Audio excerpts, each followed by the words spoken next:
আসসালামু আলাইকুম hi viewers, আশা করি সবাই ভালো আছেন। আমি ঢাকা ব্লগ থেকে জাবর বলছিলাম। আজকে আপনাদেরকে দেখাবো ইতালি রিসেপ্টের ব্যাপারে। 2025 এর ফেব্রুয়ারিতে যারা ক্লিক করছেন এবং 2024 নভেম্বরে যারা ফাইল সাবমিট করছেন তাদের রিসিভতার ভিতরে কোন কোন ইনফরমেশন থাকে, কে কত মিনিটে আবেদন করছেন, কে কোন শহর থেকে আবেদন করছেন এবং তার মালিক কি। অনেকেই প্রশ্ন করেন, ভাই আমি কোন শহর থেকে আবেদন করছি একটু দেখে দিবেন। এবং অনেকেই প্রশ্ন করে, ভাই দেখেন তো আমার ক্লিক টাইমটা কত মিনিটে হয়েছে। তো আপনাদেরকে বিস্তারিত বলবো। আমি যাব ঢাকা ব্লক থেকে।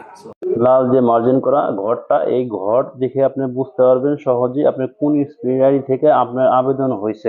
লাল মার্জিন করা যে আইডেন্টিফিকেশন ডোমেনটা লেখা আছে এখানে, তারপরে আছে আপনার সিএস। এটা হলো একটা শহরের সংক্ষিপ্ত কোড। এই কোড দেখে আপনি বুঝতে পারবেন আর আপনার কোন শহর থেকে আবেদন হয়েছে।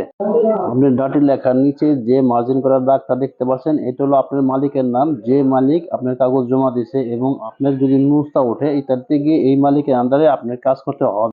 এখানে লেবার টোর যেটা লেখা আছে ভাই, এটা হলো আপনার নাম। আপনি অবশ্যই আপনার নামটা মিলিয়ে দেখবেন আপনার পাসপোর্টের সাথে নামের মিল আছে নাকি। এবং অনেকেই প্রশ্ন করে, ভাই আমার নামটা পরে পদবিটা আগে কেন? ভাই এটা ইউরোপের সিস্টেম, আগে পদবি হয় বংশ, তারপরে নাম হয়। যে মার্জিন করা ঘরটা দেখতে পাচ্ছেন, এটা খুব গুরুত্বপূর্ণ। এখানে আপনার কয় মিনিটে আবেদন করছে, কয় সেকেন্ডে আবেদন করছে এবং কোন ডেটে আবেদন হয়েছে এইটা আপনারা দেখতে পারবেন এখান থেকে।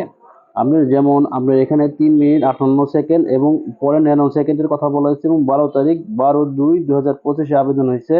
এটা আপনি এখান থেকে দেখে সহজে বুঝতে পারবেন।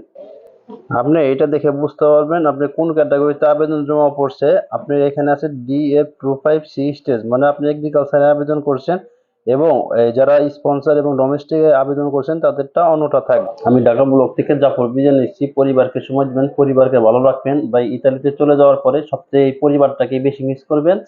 এবং পরিবার ভালো থাকা মানে আপনার ভালো থাকা, আপনার ভালো থাকা মানে পরিবারকে ভালো থাকা। এখনো যারা আমার চ্যানেলটা সাবস্ক্রাইব করেন না, প্লিজ সাবস্ক্রাইব করে দিবেন। ভালো থাকবেন। আল্লাহ হাফেজ। আসসালামু আলাইকুম ওয়া রাহমাতুল্লাহ।